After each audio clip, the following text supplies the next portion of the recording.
टालनी नहीं है, हम जो कहेंगे फिर आपको करना होगा। मान लेते हैं कि हाँ चलो एक गुरु मेरा है, दीक्षा देगा, अच्छी बात है, ठीक है, क्योंकि जो दैत्य होते हैं, जो राक्षस होते हैं, वैसे भी उनके पास बुद्धि का थोड़ा सा अभाव होता है। मैंने पहले आपको बताया था, वो अपनी बुद्धि का इस्तेमाल नहीं करते हैं इतना ज्यादा। एक तरीके से कहा जा सकता है कि वो बहुत भोले होते हैं, चालाक इतने नहीं होते हैं जितने देवता रहे हैं।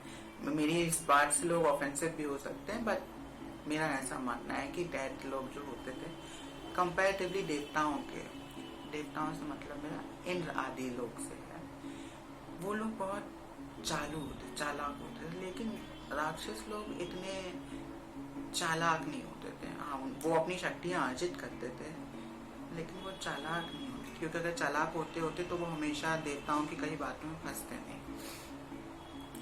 ठीक है, तो वहां से दीक्षा देना शुरू होता है। तो अरिहंत हैं, वो कहते हैं कि अहिंसा इज द सुप्रीम धर्म and salvation lies in the fact that person is not subservient to any other.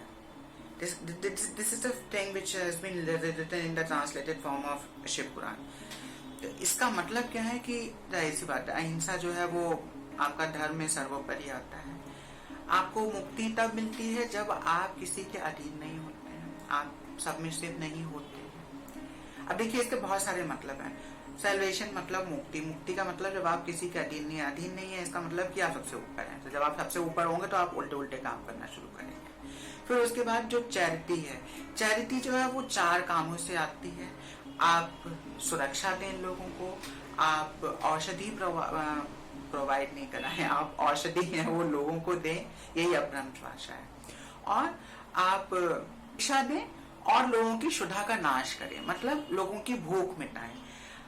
अब इतना सब कुछ जब इंसान करेगा, क्योंकि अरिहंत ने कहा था कि आप फॉलो करेंगे, हमको डिनाई नहीं करेंगे, ठीक है, उन्होंने उनका पालन करना शुरू किया। जब ये सारी चीजें करना शुरू करी तो जाहिर सी बात है उनके राज्य में जो थी गरीबी आने लगी।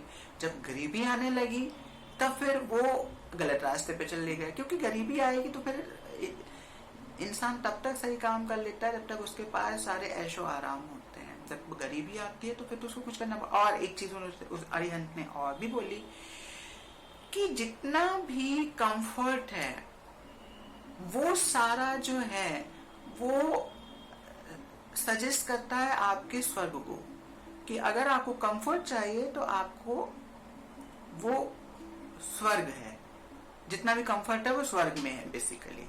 तो अब इसका मतलब ये है कि जब ये इतना सारा उनके पास मुश्किलें आने लगी तो जाहिर सी बात है उनको कंफर्ट चाहिए। जब उनको कंफर्ट चाहिए तो उनको स्वर्ग पे आक्रमण करना होगा।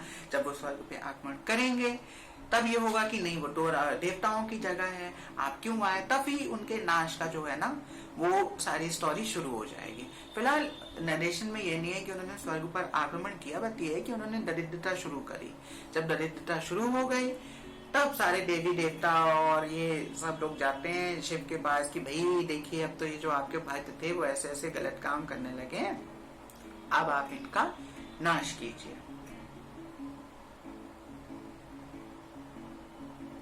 अब नाश करने के लिए उस मुहूर्त का जो है शिव ने इंतजार किया खड़े होकर।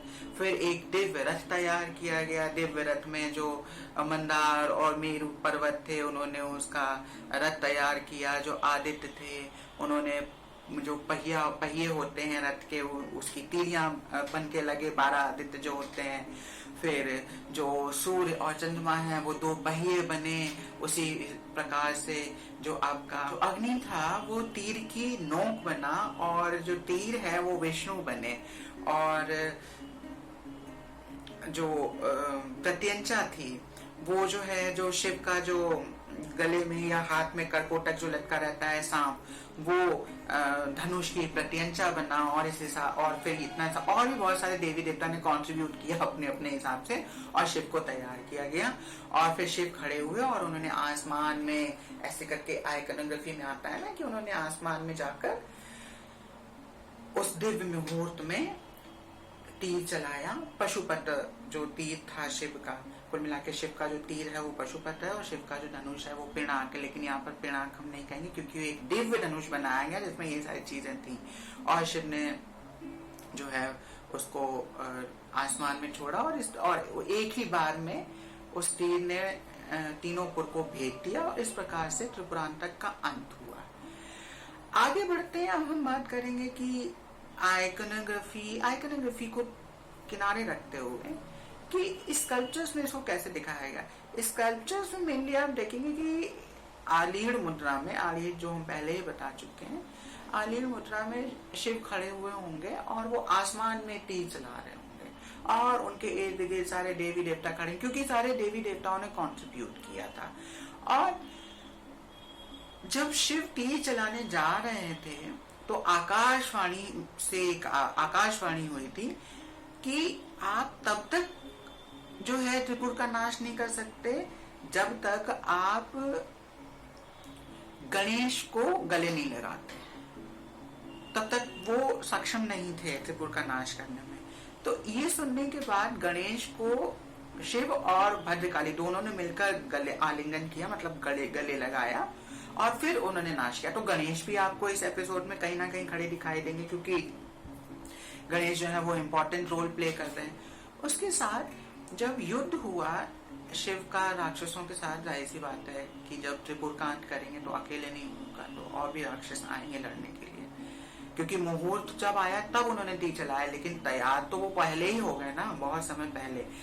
तो शिव ने कहा कि अब सब जानवरों की तरह लड़ेंगे और मैं जो हूँ पशुपति हूँ, मतलब सारे जो पशु हैं उनका देव पशुपति बने और फिर उसी से पशुपता जो है लाइन निकल के आई। और इसी प्रकार से मतलब सारे देवी देवता आपको लड़ते झगड़ते वहां पर दिखाई देंगे और गणेश और भद्रकाली इम्पोर्टेंट है, वो भी आपको दिखाई देंगे। और हो सकता है छोटा सा चैरियट आपको दिखाई दे, अगर बहुत अच्छी जगह है तो चैरियट पे खड़े हुए शिव आपको दिखाई दे, नहीं तो मिनिएचर चैरियट होगा और शिव भी खड़े होंगे, बट तीर जो है वो हमेशा आसमान में चलाते हुए आपको दिखाई देंगे। चलिए, ये आज हुआ। अब अगले अंक में हम आपसे मिलेंगे, अभी नहीं बताएंगे कि अगली हम क्या बात करेंगे, जो मेरे हाथ में आएगा वो हम आपको बताएंगे, ठीक है। हम उम्मीद कर रहे हैं कि आप लोगों को मेरी ये बातें अच्छी लग रही हो।